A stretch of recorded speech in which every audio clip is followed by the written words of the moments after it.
دیکھو ایک حدیث میں رسول کریم صلی اللہ علیہ وسلم نے دعا کرنے کا یہ ادب بیان فرمایا کہ آدمی جب بھی دعا کرے تو دو کاموں کا سے شروع کرے. ایک اللہ تعالیٰ کی حمد، الحمدللہ رب العالمین، دعا کی شروع یہاں سے کرے، اللہم لک الحمد و لک الشکر. اور ایک درود شریف نبی کریم صلی اللہ علیہ وسلم درود بھیجے. پھر اپنے لیے جو حاجت مانگتا ہے مانگنی ہے وہ مانگے اللہ تعالیٰ سے. یہ جو فرمایا کہ شکر سے حمد سے آغاز کرو، پہلا کام یہ کرو کہ اللہ تعالیٰ کی تعریف کرو، اللہ تعالیٰ کا شکر ادا کرو. تکلیف میں، پریشانی میں، جس حالت میں بھی ہو پہلے شکر ادا کرو. کس بات کا شکر ادا کرو کہ کہیں ایسا نہ ہو کہ تمہاری جو دعا ہے وہ شکوہ بن جائے، وہ گلہ بن جائے. اس سے روکنے کے لیے کہا کہ پہلے تو شکر ادا کرو کہ جو دوسری نعمتیں میسر ہیں پہلے ان کے اوپر شکر ادا کر لو، اللہ تعالیٰ کی نعمتوں کے اوپر کا استحضار کر لو اور مانگ لو اللہ تبارک و تعالی. پھر مانگو، پھر درود شریف بھیجو نبی کریم صلی اللہ علیہ وسلم پر کہ سارا کچھ اللہ تعالیٰ کے ساتھ جوڑنے والے، اللہ تعالیٰ کے ساتھ رشتہ قائم کرنے والے، اللہ تعالیٰ کے ساتھ بندے کو ملانے والے کون ہیں؟ حضور نبی کریم صلی اللہ علیہ وسلم. آپ پر درود بھیجو کہ تمہیں دعا بھی انہوں نے سکھائی.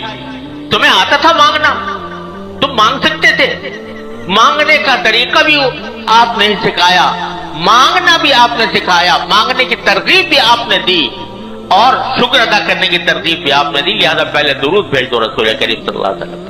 اور ہمارے حضرت والا حضرت عارفی قدس اللہ تعالیٰ سرہ ایک بات اور فرمایا کرتے تھے درود شریف کے بارے میں. یہ ایک ذوقی بات ہے، اس کو کوئی عقیدے کی طرف لے جانے کی ضرورت نہیں ہے، ذوقی بات ہے. حضرت فرمایا کرتے تھے کہ دیکھو رسول کریم صلی اللہ علیہ وسلم کا یہ طریقہ تھا.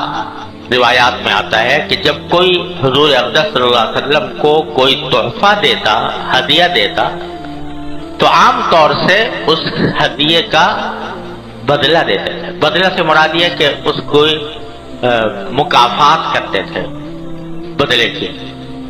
کسی نے کوئی ہدیہ پیش کیا، اگر کوئی چیز موجود ہے تو وہ ہدیے کے طور پر اس کو پیش کر دی، اور کچھ نہیں تو اس کے لیے دعا فرما دی. رسول کریم صلی اللہ علیہ وسلم کی دعا کسی بندے کے لیے ایسی دعا جو جا کر ٹھیک لگتی تھی عرش کے اوپر، ایسی دعا. اب ایک حضرت عبداللہ بن عباس رضی اللہ تعالیٰ عنہ فرماتے ہیں کہ رسول کریم صلی اللہ علیہ وسلم کی میں نے اتنی خدمت کی ایک مرتبہ کہ آپ کے لیے پانی لا کے رکھ دیا وضو کے لیے. تو آپ نے اس کا بدلہ کیا دیا؟ فرمایا کہ اللہم فقہہ فی الدین وعلمہ التأویل. اے اللہ اس کو دین کی سمجھ عطا فرما اور اس کو قرآن کریم کی تفسیر کا علم عطا فرما. تو آج عبداللہ بن عباس کو امام المفسرین کہا جاتا ہے. چھوٹے بچے تھے اس وقت جب یہ حضور نے دعا دی تھی.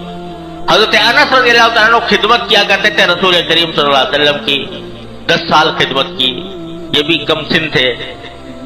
تو آپ نے ان کی خدمت کے بدلے دعا دی کہ اللہم بارک لہو فی مالہ و ولدہ. یہ دعا فرمائی کہ اللہ ان کے مال میں بھی برکت عطا فرما اور ان کے اولاد میں بھی برکت عطا فرما. تو حضرت انس وہ صحابی ہیں کہ جو بہت لمبی عمر پائی، 120 سال کے قریب تقریباً عمر پائی. اور وہ کہتے ہیں کہ جتنے انصاری صحابی ہیں ان میں سب سے زیادہ دولت مند میں ہوں حضور کی دعا کے برکت. یہ تو ہے ہی.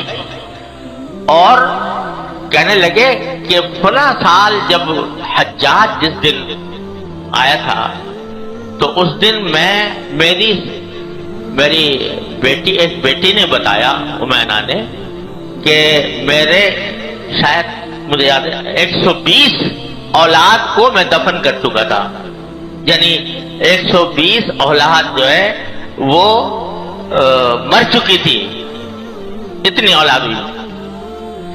اور یہ کس نے بتایا؟ میری بیٹی نے، ایک بیٹی نے بتایا۔ تو اتنے 120 ہے یا مجھے ہو سکتا ہے عدد میں کوئی مبالغہ ہو، لیکن تقریباً اتنی ہی بتائی کہ اتنی اولاد مجھے اللہ تعالیٰ نے دی آپ کی اس دعا کی برکت سے کہ میرے مال میں برکت ہو اور میری اولاد میں برکت ہو۔ تو رسول کریم سرور عالم صلی اللہ علیہ وسلم کی سنت یہ تھی کہ کوئی نہ کوئی بدلہ عطا فرماتے تھے اس شخص کو جو کوئی ہدیہ پیش کرے یا کوئی خدمت کرے رسول کریم صلی اللہ علیہ وسلم کی۔ تو ہمارے حضرت فرماتے تھے، حضرت عارفی قدس اللہ تعالیٰ سرہ، کہ یہ درود شریف جو ہے یہ بندے کا اور امتی کا ایک ہدیہ ہے جو رسول کریم سرور عالم صلی اللہ علیہ وسلم کی خدمت میں پیش کیا جاتا ہے۔ اور حدیث میں یہ ہے کہ فرشتے یہ درود شریف لے کر جاتے ہیں سرکار دو عالم صلی اللہ علیہ وسلم کی خدمت میں، آپ کی خدمت میں لے جاتے ہیں اور آپ کو پہنچاتے ہیں کہ آپ کے فلاں امتی نے آپ پر درود بھیجا ہے۔ یہ باقاعدہ لے کر جاتے ہیں فرشتے رسول کریم صلی اللہ علیہ وسلم۔ تو ہمارے حضرت فرماتے تھے کہ بھائی ذوق کی بات، میرے ذوق کی بات ہے کہ جب عام زندگی کے اندر رسول کریم صلی اللہ علیہ وسلم کا یہ معمول تھا کہ کوئی ہدیہ پیش کرے تو کوئی نہ کوئی بدلہ اس کو عطا فرماتے تھے یا کم از کم دعا فرماتے تھے۔ تو جب ہمارا درود شریف پہنچے گا سرکار دو عالم صلی اللہ علیہ وسلم کی بارگاہ میں تو ضرور وہ آپ ہدیہ پیش کرتے ہوں گے، اس کا مکافات کرتے ہوں گے۔ اور مکافات کیا ہے؟ کہ دعا فرماتے ہوں گے کہ اس بندے کی حاجت ہے اللہ آپ پوری فرما دیجئے، دعا فرماتے ہوں گے۔ لہذا سکھایا یہ کہ اپنی بات بعد میں کہو، اپنی تکلیف اپنی حاجت بعد میں کہو، پہلے اللہ تعالیٰ کا شکر ادا کر لو، الحمدللہ کہہ لو، اللہ تعالیٰ کا شکر ادا کر لو، اور اس کے بعد نبی کریم صلی اللہ علیہ وسلم کی خدمت میں درود شریف کا ہدیہ بھیج دو، پھر مانگو۔ تو شکر سے آغاز کر کے، یہ شکر سے شروع کر کے یہ فرما دیا کہ شکر کہیں ایسا نہ ہو کہ میری دعا گلہ بن جائے، شکوہ بن جائے۔ لہذا پہلے شکر، اے اللہ آپ کا کرم ہے، اتنی نعمتیں مجھے ملی ہوئی ہیں کوئی حد و حساب نہیں ہے، تو اس واسطے پہلے میں شکر ادا کرتا ہوں ان کا، پھر آپ کے نبی پاک صلی اللہ علیہ وسلم پر درود بھیجتا ہوں، پھر اپنی حاجت آپ کے سامنے پیش کرتا ہوں۔ حاصل کیا ہوا اس کا؟ حاصل یہ کہ اللہ آپ نے بہت کچھ مجھے دے رکھا ہے، اللہ مجھے نعمتوں میں آپ نے پالا ہوا ہے اور میرے اوپر نعمتوں کی بارش ہو رہی ہے، لیکن ایک حاجت ہے میری، اے اللہ اس کو پورا فرما دے۔ یہ ہے بندے کی بندگی کا تقاضا۔ تو کہیں بھی دعا کو شکوے اور گلے کا انداز نہ بننا چاہیے، بلکہ مجھے سچی بات ہے اپنے دوران کبھی کبھی مجھے ڈر لگا کہ جب یہ میں نے پچھلے جمعہ کو آپ حضرات سے عرض کیا تھا کہ میں دعا کرتا ہوں آپ بھی دعا کریں کہ اللہ تعالیٰ مجھے سجدے سے محروم نہ فرمائے، تو یہ کسی ہمارے ساتھی نے طالب علم نے سن لی ہے بات، اس نے کچھ شعر کہہ دیے اور وہ شعر کہہ کے شعر بڑے اچھے کہے ہوئے تھے انہوں نے، کچھ پر اس پر میں نے بھی اضافہ کر دیا۔ تو وہ یہاں تو آج دنیا میں ذرا سی بات کہو تو ساری دنیا میں پھیل جاتی ہے، سنا ہے کہ کہاں سے کہاں پہنچ گئی اور لوگوں نے اس پر کہاں سے کہاں پہنچ گئی، تو اس میں صرف دعا ہی دعا ہے کہ یا اللہ مجھے اپنی دہلیز تک پہنچا دے، مجھے سجدے میں کرنے کی توفیق عطا فرما دے، اور وہ پڑھے جانے لگے شعر لوگ۔ تو مجھے کبھی کبھی ڈر لگا کہ کہیں ایسا تو نہیں کہ یہ کوئی شکوہ ہو گیا ہو اللہ تعالیٰ سے۔ ارے بے شک زمین پر سجدہ کرنے کی نعمت اللہ تبارک و تعالیٰ کی بڑی عظیم نعمت ہے اور اس کو مانگنا ضرور چاہیے، لیکن جس حال میں رکھے وہی حال اچھا ہے.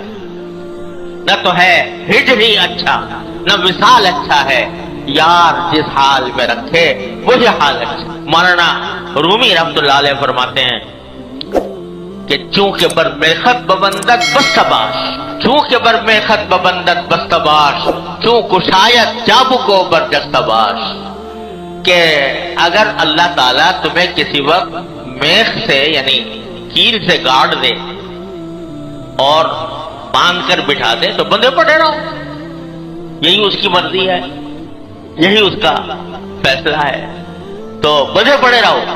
اور چون کشایت چابکوں پر جستباش، جب وہ کھول دے تو پھر تیز رفتاری سے کام کرو.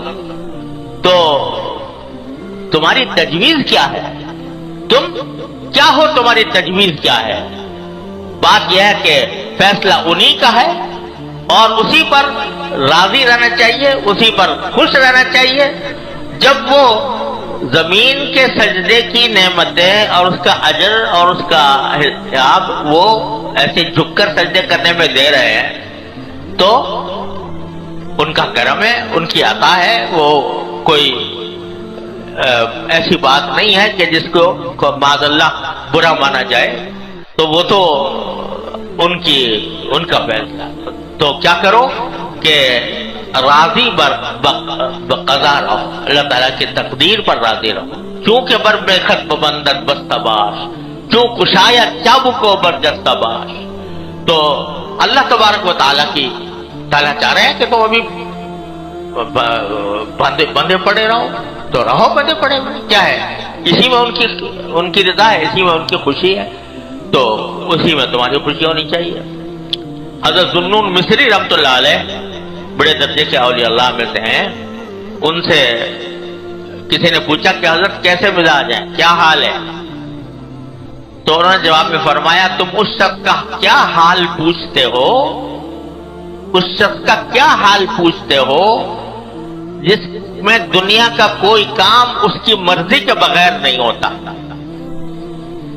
اپنے بارے میں فرمایا کہ دنیا میں جتنے کام ہو رہے ہیں میری مرضی کے خلاف کوئی کام نہیں ہوتا، سب کام میری مرضی سے ہوتا. تو وہ بڑا حیران ہوا کہ بھئی یہ کیسے آپ نے کہہ دیا کہ جو کام ہوتا ہے میری مرضی سے ہوتا ہے؟ یہ تو بڑے بڑے لوگوں کو بھی حاصل نہیں ہوتی یہ بات کہ ہر کام ان کی مرضی سے ہو رہا ہو. یہ کیسے ہوتا ہے کہ ہر کام آپ کی مرضی سے ہوتا ہے؟ کہا میں نے اپنی مرضی کو اللہ کی مرضی میں فنا کر دیا ہے. میں نے اپنی مرضی کو اللہ کی مرضی میں فنا کر دیا ہے کہ میری مرضی وہی ہے جو میرے مولا کی مرضی ہے. جو اس کی رضا ہے، اس کی رضا یہ ہے کہ میں بیمار رہوں، مجھے میری رضا بھی اس میں ہے. اس کی مرضی یہ ہے کہ میں کسی پریشانی میں ہوں، میری مرضی بھی یہی ہے. یعنی میں اس کو اپنی مرضی کو میں نے فنا کر دیا اللہ تعالیٰ کی مرضی میں. ہاں مانگنا سنت ہے مانگوں گا اللہ تعالیٰ سے، لیکن مرضی یہ ہے کہ جب تک آپ بیمار رکھے میں بھی راضی ہوں اس کے اوپر، جب آپ صحت مند کر دیں میں اس کے اوپر راضی ہوں. تو میں نے مرضی اپنی ساری فنا کر دی ہے. تو بھائی اللہ تبارک و تعالیٰ کے انعامات کا آدمی اگر دھیان رکھے تو پھر کبھی اس کے دل میں نہ ناشکری پیدا ہو، نہ کفران نعمت ہو، نہ کوئی اللہ بچائے شکوہ اور گلہ کبھی خیال میں آئے. حضرت عون ایک بڑے بزرگ ہیں، تابعی ہیں. تو وہ ایک حدیث آتی ہے جس میں رسول کریم صلی اللہ علیہ وسلم نے فرمایا، یاد رکھنے کی اور عمل کرنے کی حدیث ہے. رسول کریم صلی اللہ علیہ وسلم نے ارشاد فرمایا کہ دین کے معاملے میں ہمیشہ اپنے سے اوپر کو دیکھو. دین کے معاملے میں اپنے سے اوپر کو، جو تم سے زیادہ دین پر عمل کر رہا، جو زیادہ عبادت گزار ہے، جو اللہ تعالیٰ کے ساتھ زیادہ تعلق رکھتا ہے، اللہ تعالیٰ کے احکام پر زیادہ عمل کرتا ہے، اس کو دیکھا کرو. اس کو دیکھو گے تو دل میں رغبت اور ترغیب پیدا ہوگی کہ ہم بھی اس جیسے ہو جائیں، ہم بھی اس جیسے ہو جائیں، اس کے قریب پہنچ جائیں. تو دین کے معاملے میں اپنے سے اوپر کے لوگوں کو دیکھو. بڑے بڑے